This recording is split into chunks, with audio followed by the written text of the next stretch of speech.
अस्सलाम वालेकुम students. Today हम जिस टॉपिक पे बात करने जा रहे हैं वो है हमारे पास वोकैबुलरी बिल्डिंग कि वोकैबुलरी बिल्डिंग होता क्या है, हम इसको किस तरह से यूटिलाइज करते हैं। वोकैबुलरी बिल्डिंग हमारे पास ये होता है कि हमने अपनी जो डेली बेस की कन्वर्सेशन होती है, एकेडमिक हो या घर जो हमारा हाउस में हम जो कन्वर्सेशन करते हैं, घर में कन्वर्सेशन करते हैं अपनी फैमिली के साथ, तो उसमें हम न्यू वर्ड्स का यूज़ करना ताकि हमारी जो है वोकैबुलरी इनहांस हो, तो उसको हम कहते हैं वोकैबुलरी बिल्डिंग।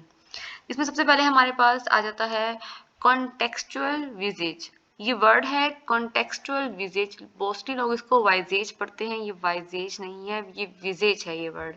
तो हमारे पास कॉन्टेक्सचुअल क्या होता है, कॉन्टेक्सचुअल कहते हैं रिलेटेड टू द सिचुएशन और कॉन्टेक्स्ट, मतलब कि हमारे पास जो लिखा हुआ है हमने उसको देख के ही अपनी सिचुएशन के हिसाब से अपने मीनिंग को इवेल्युएट करना है।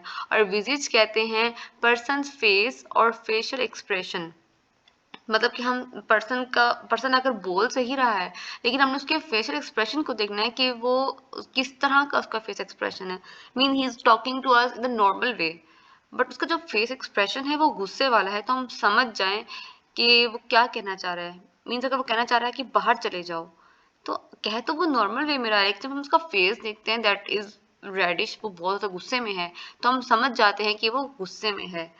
So I will give example, kids like to eat fast food. यहाँ पर हम फास्ट फूड का जो है मीनिंग यूज़ करते हैं कि फ्राइड फूड जो है, ना कि हम ये कहेंगे कि स्पीड ऑफ ईटिंग, कि बच्चे जो है वो स्पीड से खाते हैं। हम यहाँ पे फास्ट फूड को फ्राइड फूड लेंगे, ना कि फास्ट हम उसकी मीनिंग तेज में लेंगे। ठीक है, ये चीज़ हो गई।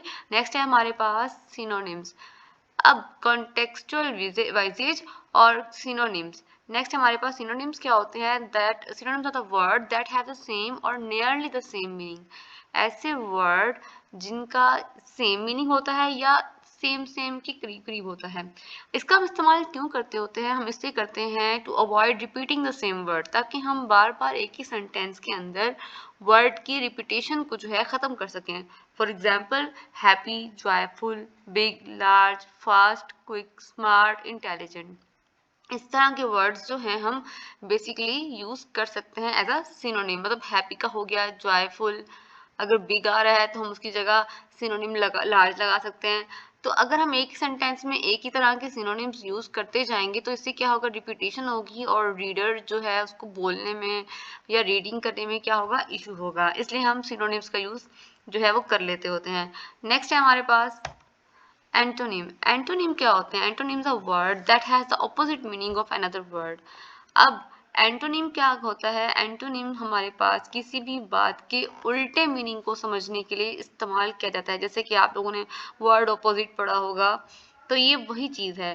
जैसे कि हॉट का है कोल्ड, बिग का है स्मॉल, हैप्पी का है सैड, फास्ट का है slow. These are basically antonym. ये हम डिफरेंसेस को जो है इवेल्युएट करने के लिए हम एंटोनिम को यूज़ करते हैं। नेक्स्ट हमारे पास है इडियोमेटिक एक्सप्रेशंस। अब इडियोमेटिक एक्सप्रेशन क्या होता है, idiomatic expression is a group of word that have special meaning, not the exact meaning of each word. Idiomatic expression वो होते हैं जिनका हम जो मीनिंग है उसको खुद से हम अखज़ कर लेते हैं। मतलब कि फॉर एग्जांपल, मैं आपको एग्जांपल देती हूँ, एप्पल ऑफ एन आई। तो एप्पल ऑफ एन आई का हम लोग मीनिंग लेते हैं किसी की आंख का तारा होना।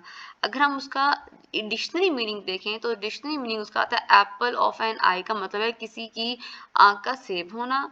तो that is not true, that is not truth. तो हम जैसे कि यहाँ पर break the ice, piece of cake, hit the book, spill the beans. Piece of ice का मतलब होता है कि हमने खामोशी को तोड़ना। पीस ऑफ केक का मतलब होता है बहुत आसान होना। हिट द बुक का मतलब होता है बुक्स को मारना नहीं, उन पे पढ़ना। स्पिल द बीन्स, बीन्स को फैला दिया, मतलब कि बहुत ज़्यादा काम खराब कर दिया। These are here the lecture end.